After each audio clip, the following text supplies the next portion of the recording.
বিকাশ ফিরে আসতে যাচ্ছিল বিছানার কাছে, এমন সময় একটা ব্যাপার খেয়াল করে। রিমির গলায় গান আবার শোনা যাচ্ছে,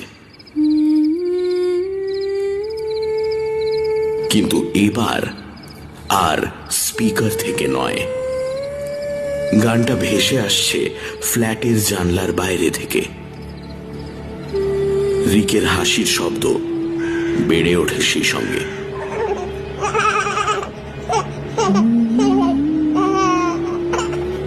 শ্বাস বন্ধ করে জানলার দিকে তাকায় বিকাশ। কাঁচের জানলার নিচে থেকে একটু একটু করে উপরে উঠে আসছে একটা মানুষের মাথা, চুল, চোখ, মুখ। Sunday suspense.